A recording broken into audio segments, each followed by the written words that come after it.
7 মাসের প্রেগনেন্ট অবস্থায় আজ স্বামীর সাথে শারীরিক সম্পর্কে রাজি হয়নি বলে আমার স্বামী ইমন আমায় ধাক্কা মেরে ফেলল। তোমার তো সব চলে আরোহী, আমি কিছু বললেই তোমার যত বাহানা। স্বামীর চাহিদা মেটাতে না পারলে বিয়ে করার কি প্রয়োজন ছিল? এভাবে বলছো কেন ইমন? সব আমাকে চালাতে হয় বলেই চালিয়ে নিচ্ছি, কষ্ট হলেও এই আমাকেই করতে হয়। তোমরা কেউ কি আর এগিয়ে আসো?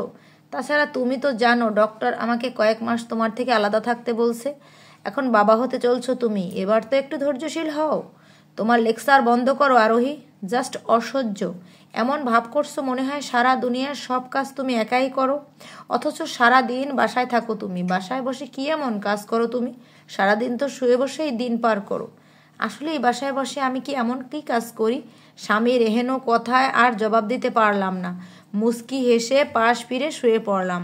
ভরা পেটটা নিয়ে ঘর মোছা অবধি শুরু করে যাবতীয় কাজ একা হাতে সামলাতে হয় আমাকে।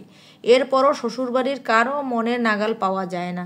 দিন শেষে শুনতে হয়, তুমি কি এমন কি কাজ করো সারাদিন?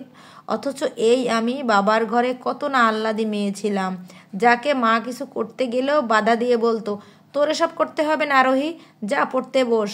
বাবা মায়ের অবাধ্য হয়ে ইমনকে ভালোবেসে বিয়ে করেছিলাম আমি। সময়ের সাথে সাথে আগের সেই ভালোবাসা তার ফুরিয়ে গিয়েছে। সেও সবার মতো কৈফিয়ত চাইছে। চাপা কষ্টে চোখের কার্নিশ দিয়ে গড়িয়ে পড়ল কিছু নোনা জল। কোমর ব্যথায় সারা রাত আশপাশ করছি আমি, ওপাশে স্বামী আমার নাক ডেকে ঘুমোচ্ছে।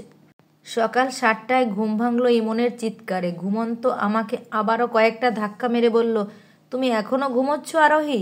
অফিসে যাব আমি, নাস্তা কই? নাকি তাও তোমার ডক্টর নিষেধ করে দিয়েছে? আমি তড়িঘড়ি করে উঠে বসলাম। অপরাধীর ন্যায় মাথা নিচু করে বললাম, সরি, সারা রাত ঘুম হয়নি। শেষ রাতে কখন যে ঘুমিয়ে পড়ছি, ইস, এত বেলা হলো খেয়াল করিনি। তুমি একটু অপেক্ষা করো ইমন, আমি কিছু একটা করে দিচ্ছি তোমাকে। হয়েছে, এখন আর দরকার নেই, ঘুমাও তুমি, আর উঠতে হবে না। ইমন আর দাঁড়ালো না, রাগ দেখিয়ে চলে গেল না খেয়ে। পাশ থেকে শাশুড়িও কথা শুনিয়ে বলল, এ বাড়িতে সব কিছু এখন যার যার মন যা চায় তাই হচ্ছে। আজকাল আমার ছেলেটাকে না খেয়েই পাঠিয়ে দিচ্ছে। এই মেয়ে না খেয়ে খেয়ে আমার ছেলেটাকে মেরে ফেলবে।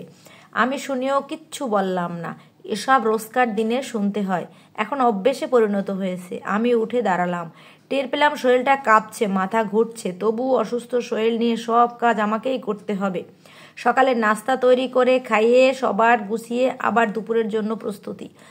আমার আর এখন অবধি খাওয়া হয়নি। এরই মধ্যে শ্বশুর গরুর পায়া এনে দিয়ে বলল, এগুলো দিয়ে আজ একটু তেহারি করিও বৌমা।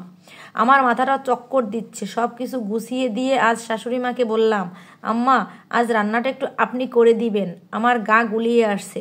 বাচ্চা কাচ্চা আমাদেরও হয়েছে বৌমা, এতটুকুতে এত ভেঙে পড়লে চলে? এত কাজ ফাঁকি দাও। সারাদিন তো ঘুমিয়ে ঘুমিয়ে পার করলে, এখন রান্নাটাও আমাকে দিয়ে করাতে চাও বৌমা? শাশুড়ির কথা শুনে চোখ মুছে রান্নাঘরে আসলাম আমি। আজ আমার মায়ের কথা খুব মনে পড়ছে। মিস ইউ মা, সত্যি তোমার মতো কেউ না, কেউ হয় না। সন্তানের মলিন মুখের মর্ম মা ছাড়া কেউ বোঝে না। কিন্তু আফসোস, ভালোবাসার মানুষটির জন্য এই বাবা মায়ের সাথে যোগাযোগ বিচ্ছিন্ন আজ কতগুলো দিন। আজকাল ভালোবাসা বলতে কিচ্ছু হয় না, সব দুদিনের আবেগ মাত্র। প্রিয় মানুষ বদলায়, কারণে অকারণে বদলায়। জীবনে এমন একটা সময় এসেছে যেখানে পাচ্ছি না প্রিয় মানুষটির ভালোবাসা, না পাচ্ছি বাবা মাকে পাশে। অথচ একটা মানুষের জন্য সব বিসর্জন দিয়েছি আমি।